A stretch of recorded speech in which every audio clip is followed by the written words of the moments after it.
मन मंदिरा गजर भक्तीचा.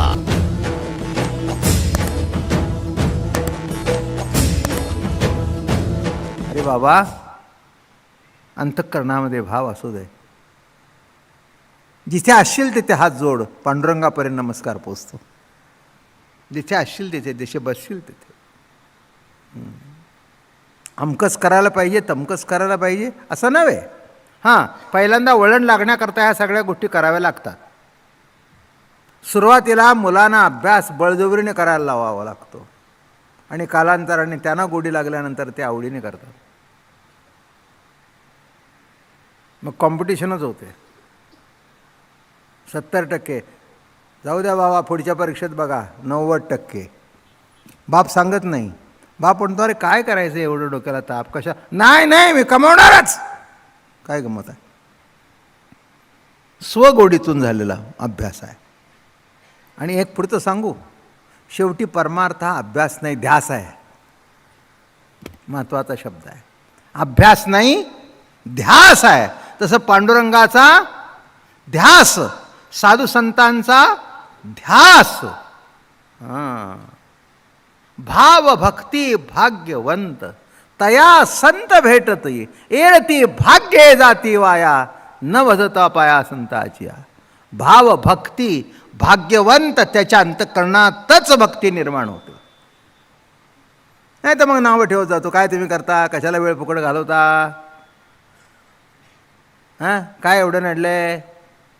हां, घरातलं बघावं जरा, त्या वेळेत काहीतरी काम करावं. काय रोज जात आहे, 1 तास जात आहे पण 3 तास मोडतायत. 1 तास जायला, 1 तास यायला आणि पुन्हा इथे 1 तास बसायला. हां, काय एवढं नडलंय. आणि अगदी रोज ऐकायलाच पाहिजे का? पुढचं येतं का अशोकराव? अगदी इतका परमार्थ करताय, तुम्हाला काही विमान येणार आहे का? आता विमान यायची आवश्यकता नाही. एक 4-5 हजार खिशात असले की विमानात जाऊन बसता येतं. कळलं का तुम्हाला? हेलिकॉप्टर तुमच्या दारात येईल, फक्त उतरायची सोय करा. त्यात विशेष काय? हां, विमान येईल, कळलं का तुम्हाला? नाही यायला काय झालं? येईल ना, विशेष काय? पण अशी टीकात्मक बोलू नका. आम्हाला विमान येऊ दे नाही तर न येऊ दे, पण विमानाने तुकाराम महाराज ज्याच्यापर्यंत पोचले, ते तुकाराम महाराजाचं नाव घेतल्यानंतर आम्ही त्याच्या चरणापर्यंत तरी जाऊन नक्कीच पोचू.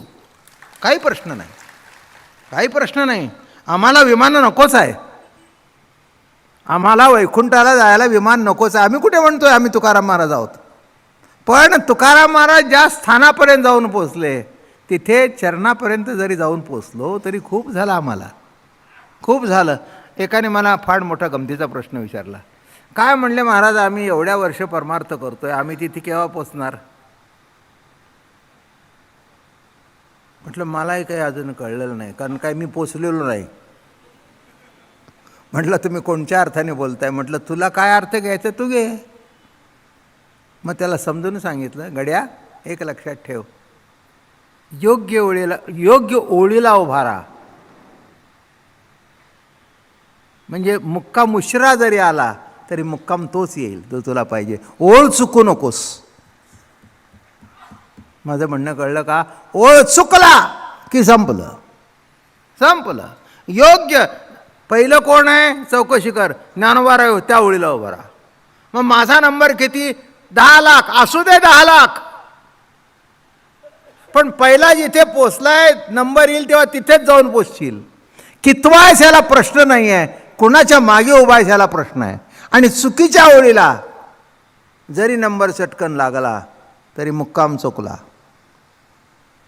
मी त्याला एकच सांगितलं, बाकीचा विचार करून मी हा विचार करत नाही. मला पुण्य मिळेल का, अमकं होईल का, तमकं होईल का, हे विचार करत नाही. मी माणसं आवडीने प्रेमाने बोलवतात, कार्यक्रम करतो, मन लावून करतो. उगीच बिगार टाळत नाही. करायचं म्हणून करायचं नाही.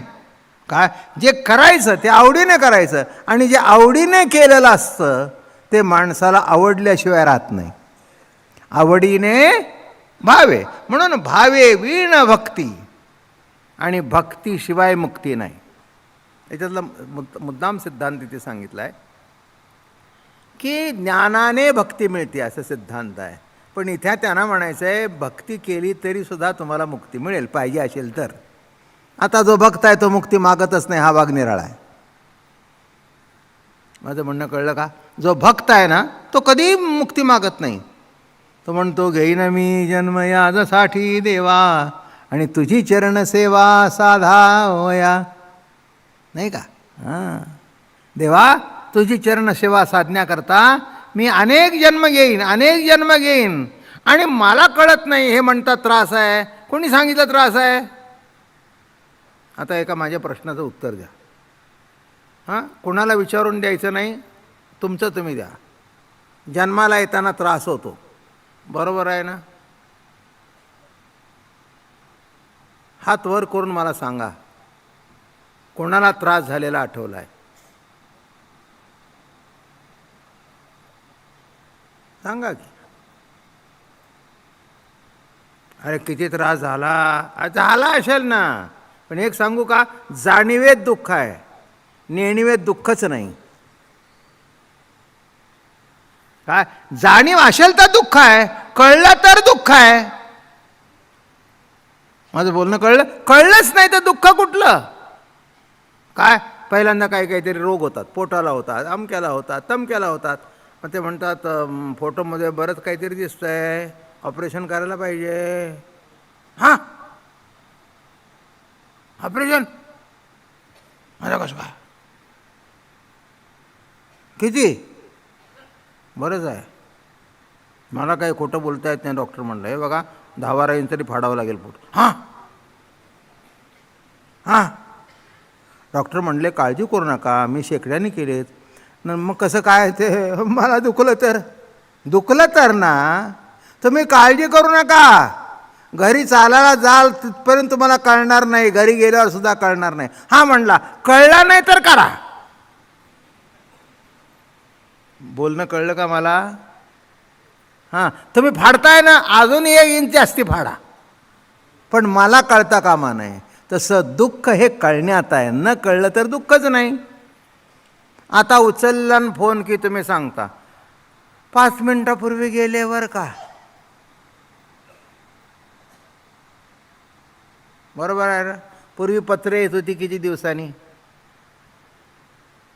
काय 15 दिवसांनी 20 दिवसांनी पत्र, आणि आलं की नाही बाबा गेला. तो केव्हा गेला, वर जाऊन त्याची सगळं संपलं, आणि हा 15 दिवसांनी रडतोय. गेला केव्हा? 1 तारखेचं पत्र पोचलं 15 तारखेला, आणि हा 15 तारखेला रडतोय. मग इतक्या दिवस गेला नव्हता का? गेला होता, पण कळल्यानंतर. तसं दुःख केव्हा आहे? कळलं तर दुःख आहे, आणि न कळलं तर दुःख. हां, म्हणून डॉक्टर काय करतात, पेन किलर देतात ना. ते पेन किलरची औषध दिली की जे काही कळत नाही, इंजेक्शन वगैरे इतके देतात की तुम्हाला काहीही कळत नाही. आत्ताच एक दोघांची ऑपरेशनं झाली, आत्ता एवढ्यातल्या एवढ्यात 2 माणसांची खुब्याची ऑपरेशन झाली. अहो त्यांचे खुबे सगळे स्टीलचे बसवले, काही कळलं नाही.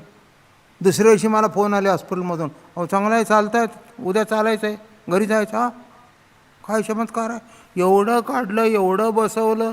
आपण म्हणले मला कळलंच नाही ना. कळलं का? तसं दुःख कशात आहे? जाणीवेत दुःख आहे. दुःख कशात आहे? कळण्यात आहे. नाही कळलं तर दुःख नाहीच आहे, दुःख नाहीच आहे. तसं नीट लक्षात घ्या. प्रभू असा जवळ राहा की दुःखाचं रूपांतर सुद्धा सुखात व्हावं. आम्हाला कळूच नाही. काय एवढं दुःख केलं, एवढं फाडलं, पण त्याचं रूपांतर शेवटी सुखात झालं ना. डॉक्टर आता मी व्यवस्थित चालतो, हा, याचा अर्थ कळला का?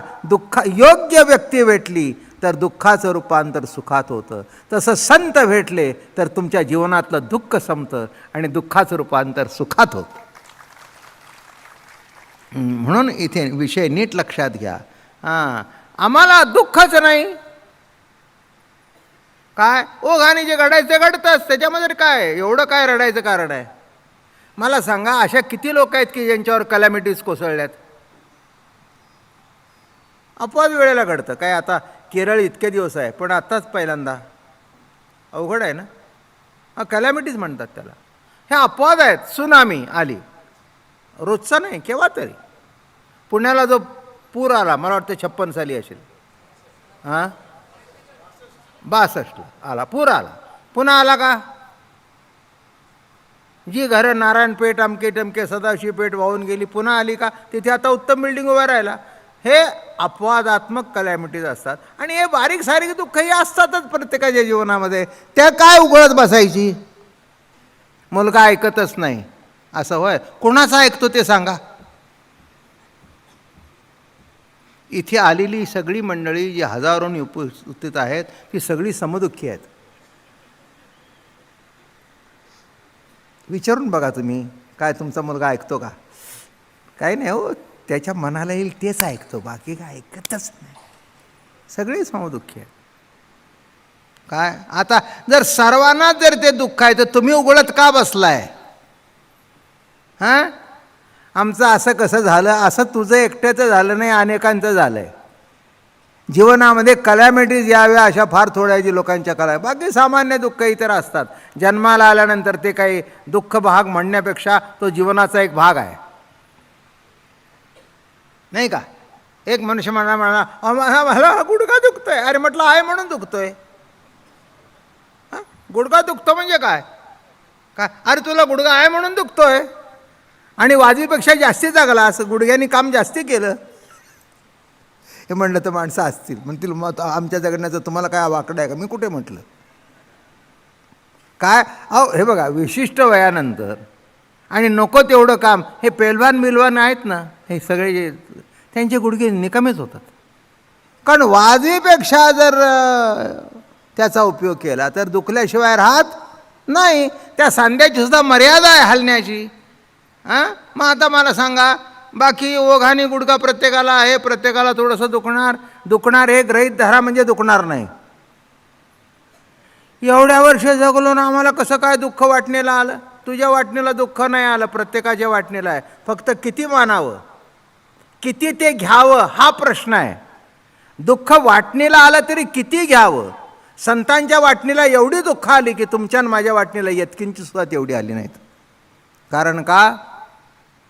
पांडुरंगावर खूप श्रद्धा, खूप भाव असल्या कारणाने ठीक आहे, प्रभुराया तुला असं करून बरं वाटत असेल तर आम्हालाही त्याच्यात आनंद आहे. तुकोबारायाच्या वह्या बुडवल्या. माणसं म्हणाली एवढं देवाचं भजन करता, त्याच्याबद्दल लिहिलेलं बुडवलं. ते म्हणले तसं काही नाही आहे, माझं काही बुडलं नाही.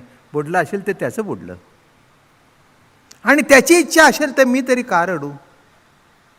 फक्त दुःख एवढ्याचंच झालं की ज्या अक्षराने माणसं तरणार आहेत ते तुझी अक्षरं बुडली, त्याचं दुःख आहे. माझी अभंग बुडल्याचं दुःख नाही आहे. माझं प्रेम अखंड आहे. अभंग केले तरी माझी भक्ती आहे आणि अभंग न केली तरी भक्ती आहे. म्हणून नीट लक्षात ठेवा, भावे वीण भक्ती. भावाशिवाय भक्ती असूच शकत नाही. तुम्ही म्हणाल आम्ही भक्ती करतो आणि त्याच्यामध्ये भाव नाही. म्हणून महाराज म्हणाले या ठिकाणी की अरे ते करत असताना कर्म राहत नाही. कर्मामध्ये थोडंसं प्रेम घाल. बघा, दूध असतं, बरोबर आहे ना? थोडीशी केशर घाला, थोडंसं बदामाची चिमूट घाला, चटकन मसाल्यात दूध झालं. पेला एवढा, घातलं किती? एवढे बदाम कुटलेले, एवढे पिस्ते आणि एवढी केशर, एवढी अशी मिळली की काय झालं? अरे वा, मसाल्यात दूध. कळलं का? एवढ्या दुधामध्ये तसं जे कर्म करता त्याच्यामध्ये हे कर्म प्रभू माझ्याकडून करून करतोय एवढी प्रतिती टाका की तुमच्या आयुष्याचं मसाल्यात दूध झालं. संपलं, खलास. काय त्याच्यामध्ये आहे काय? पण तुम्ही तसं नाही करत ना. हां, तुम्ही रडत बसलाय, माझ्या हातात साध्या दुधाचा पेला का आणि त्याच्या हातात केशरी दूध का, हे रडत बसताय. जे आहे ते आनंदाने स्वीकारा. हेच भक्ताची लक्षणं आहेत. काय भक्तिभाव असला पाहिजे. मला सहज बोलता बोलता आठवलं, काही चरित्र इतके अलौकिक आहेत. आमचे गोरोबा काका इतकं देवाचं भजन की माती तुडवावी, मडकी घडवावी. बरं का? हो, असं नाही की आमकं काही होतं. जो तो ज्याचं त्याचं कर्म ज्याच्या त्याच्या वाटणीला असन तो ते करत राहतो. असं नाही की आमका श्रीमंत आमका, ते त्याचं प्रारब्ध आहे. प्रारब्धेची जोडे धन, प्रारब्धेची जोडे मान. अमक्याजवळ पैसे जास्ती का आणि अमक्याला अमकं का हे प्रश्नच विचारू नका. ज्याचं ज्याचं प्रारब्ध ठरलं आहे त्याप्रमाणे घडतं, त्याप्रमाणे घडतं. गरीब का श्रीमंत हा प्रश्न नाही आहे. गोरोबा काका आपलं उद्योग करत होते. जय जय राम कृष्ण हरी, जय जय राम कृष्ण हरी, जय जय राम कृष्ण हरी, जय जय राम कृष्ण हरी चालू होतं. करता करता काय झालं, ते पोर जे होतं की नाही, बायको गेली पाण्याला आणि सांगितलं लक्ष ठेवा बरं का पोरावर. हो हो जा म्हणले, जा म्हणले. आणि हे इतके तल्लीन झाले आणि तो चिखल तुडवायचा. तर चिखलामध्ये ढेकळंसुद्धा बरीच असतात. ते पोर हळूहळू तिथे गेले. त्यांना वाटलं ते इतके तल्लीन झाले ते पोरसुद्धा तुडवलं. असं तुमच्या आयुष्यात घडलं तर भक्ती कराल का? तुमचा भाव शिल्लक राहील का? थोडं जरी वाकडं घडलं, इतक्या वर्ष आम्ही देवाची पूजा करतोय, काय देवाने आमचं बरं केलंय? मन मंदिरा गजर भक्तीचा.